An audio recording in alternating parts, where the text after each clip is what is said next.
Connaître l'histoire de Noé, un vieux bateau, des animaux, 40 jours de pluie. C'est ce qu'on t'a raconté à l'école du dimanche. Mais la réalité de ces 24 premières heures à bord est un enfer que personne ne t'a jamais décrit. Et si tu y étais projeté, là, maintenant, tu ne survivrais probablement pas jusqu'à demain. Comprends ceci, l'Arche n'était pas un joli bateau de croisière. C'était un bâtiment de 137 mètres de long, sombre, hermétiquement clos, flottant sur un monde mort. Enfermé à l'intérieur, 16 000 animaux, 8 humains, et pour seule lumière, une seule ouverture en hauteur, de la taille d'une petite lucarne. Le premier choc en montant à bord, l'odeur. Une puanteur d'ammoniac si dense qu'elle brûle les yeux et la gorge dès la première inspiration. Et ce n'est que la minute zéro. Pose-toi une vraie question.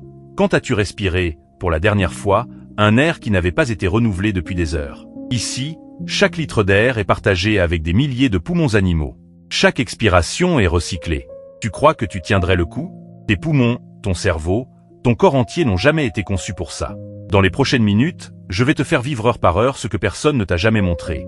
Comment l'Arche est devenue un piège mortel, pourquoi l'eau potable a failli manquer, ce que le bruit permanent faisait à l'esprit humain, et les 7 erreurs fatales qui t'auraient tué avant le premier matin. À la fin, tu ne regarderas plus jamais cette histoire de la même façon. Il est minuit. La porte de l'Arche se referme avec un bruit de tonnerre. Autour de toi, ce n'est pas de la pluie, c'est un déluge. 200 millions de litres d'eau par seconde s'abattent sur la terre. Le sol se met à vibrer sous tes pieds, puis à pencher.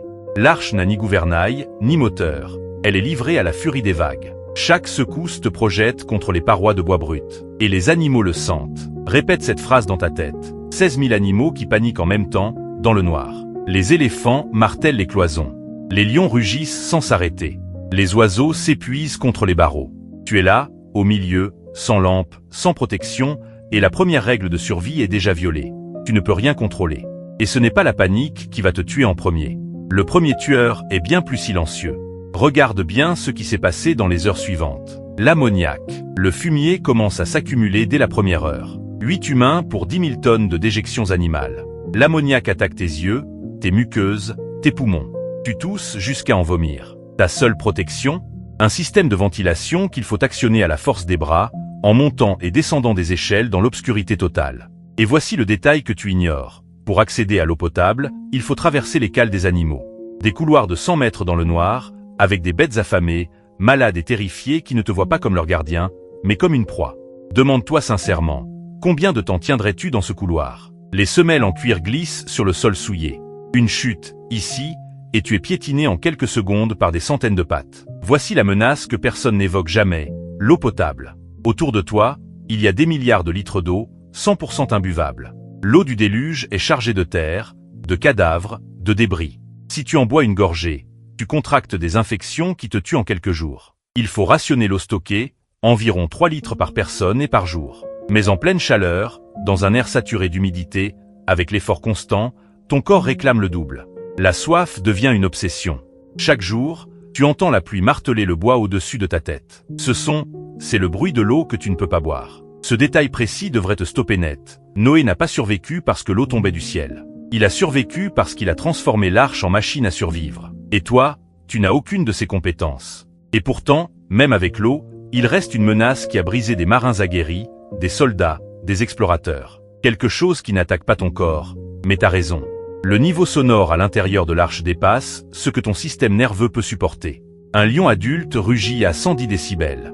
Maintenant t'imagines 16 000 animaux, jour et nuit, sans jamais s'arrêter. Dans la marine, ce niveau de bruit permanent provoque des hallucinations, des crises de panique, des dépressions. Après 48 heures sans sommeil réparateur, car on ne dort pas dans ce vacarme, ton cerveau commence à jouer des tours. Tu entends des voix dans les cloisons. Tu crois voir des formes dans l'obscurité. Et si ton esprit lâche, ton corps suit. La fatigue chronique détruit ton système immunitaire. Les petites blessures s'infectent. La fièvre monte.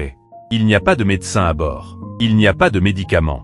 La seule réponse à la maladie, ici, c'est la prière et l'espoir. Et toi, sans cette foi inébranlable, tu perds pied en quelques heures. On approche de la 24e heure. Et c'est là que tout bascule. Le déluge atteint son pic. Les eaux recouvrent les plus hautes montagnes. L'Arche est soulevée par des vagues hautes comme des immeubles. Le roulis est tel qu'il faut s'attacher pour ne pas être projeté. Et soudain, le silence. Les animaux se taisent d'un coup, tous en même temps. C'est le signe que quelque chose d'énorme approche. Le bateau grince comme s'il allait se déchirer. Ce moment dure quelques minutes qui paraissent des heures. Et puis le fracas. Une vague gigantesque frappe la coque de plein fouet. Tout ce qui n'est pas arrimé est détruit. Tu te cramponnes à une poutre en priant pour que le bois tienne. La vérité, c'est que le bois de l'arche, enduit de bitume, tient. Mais c'est ta volonté, elle, qui se fissure. Tu as fame. Tu as soif. Tu es trempé, blessé, épuisé. Et il reste 364 jours à tenir. Alors, tu aurais survécu à tes 24 premières heures dans l'arche de Noé? Si tu as été honnête avec toi-même, tu sais déjà la réponse. Ce que la plupart des gens ne comprennent pas, c'est que cette histoire n'est pas un conte pour enfants. C'est le récit d'une survie absolue, contre des forces que nous, modernes, ne pouvons même plus imaginer. Et si tu veux comprendre comment l'humanité a vraiment frôlé l'extinction, et ce que les textes anciens ne racontent jamais, alors écoute bien ceci. La suite de cette histoire cache des révélations que l'on t'a volontairement épargnées. Avant de regarder une autre vidéo ce soir, dis-toi une chose. La prochaine fois que tu entendras le mot arche, tu ne penseras plus jamais à un bateau. Tu penseras à une prison flottante où 8 personnes ont lutté pendant 1 an contre la mort, la folie et le silence de Dieu. Et si tu veux être le premier à découvrir ces vérités cachées, abonne-toi, pas pour me soutenir, mais pour ne plus jamais être celui qui croit tout ce qu'on lui raconte.